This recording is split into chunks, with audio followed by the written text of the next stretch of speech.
নমস্কার বন্ধুরা, জিকে সাফিসিয়ান্ট চ্যানেলে তোমাদের সবাইকে স্বাগত। বন্ধুরা, আজকে আমরা বেশ কিছু গুরুত্বপূর্ণ জিকে প্রশ্ন উত্তর নিয়ে আলোচনা করব, যেইগুলো আপকামিং সমস্ত পরীক্ষার জন্যই গুরুত্বপূর্ণ, বিশেষ করে PSC clerkship, multitasking, NTPC, KP constable ইত্যাদি। বন্ধুরা, তোমরা যারা চ্যানেলটি সাবস্ক্রাইব করোনি অবশ্যই সাবস্ক্রাইব করে নেবে।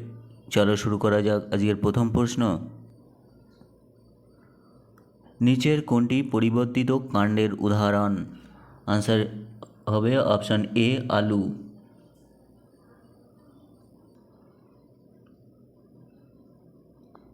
পরের প্রশ্ন, কত সালে প্রথম নিখিল ভারত বঙ্গ সাহিত্য সম্মেলন অনুষ্ঠিত হয়েছিল?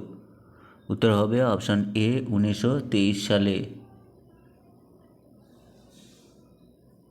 বন্ধুরা, এই প্রসঙ্গে মনে রাখবে, নিখিল ভারত বঙ্গ সাহিত্য সম্মেলন প্রথম অনুষ্ঠিত হয় 1923 সালে।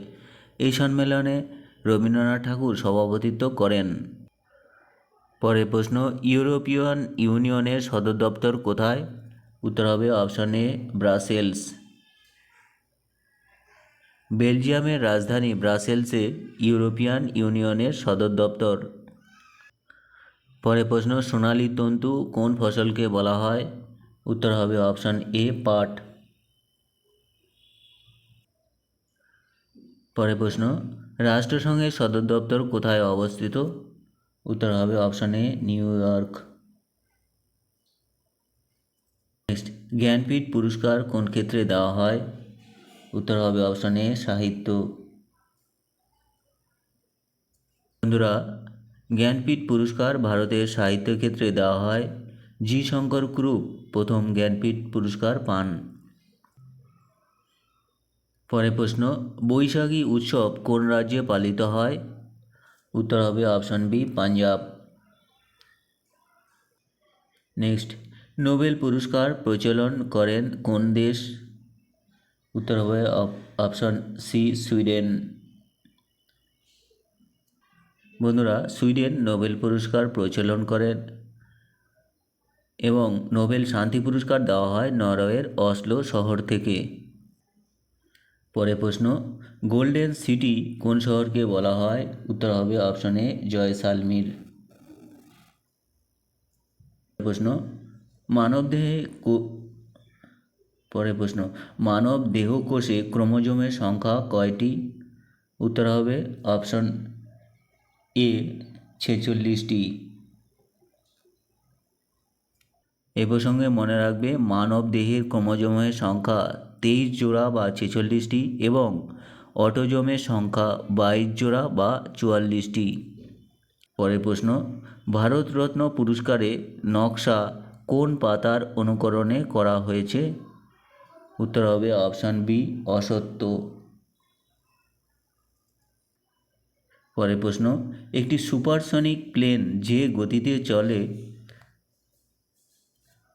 সেটা হচ্ছে, অপশানগুলোর মধ্যে উত্তর হবে অপশান বি, শব্দের গতিবেগের চেয়ে বেশি।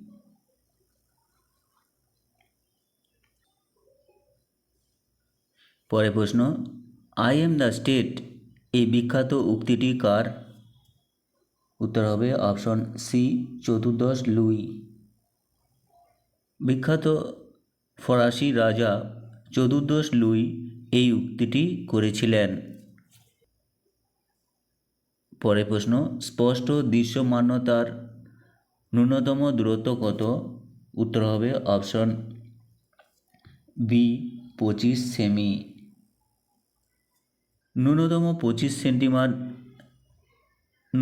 25 সেন্টিমিটার দূরত্ব থেকে আমরা কোনো বস্তুকে স্পষ্ট দেখতে পাই।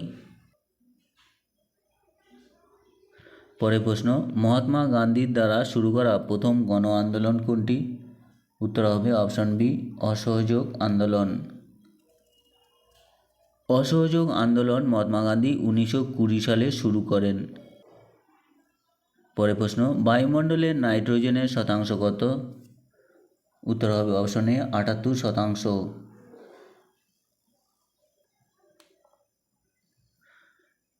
নেক্সট, বুকার পুরস্কার কোন ক্ষেত্রে দেওয়া হয়? উত্তর হবে সাহিত্য। আন্তর্জাতিক ক্ষেত্রে সাহিত্যের বুকার পুরস্কার দেওয়া হয়?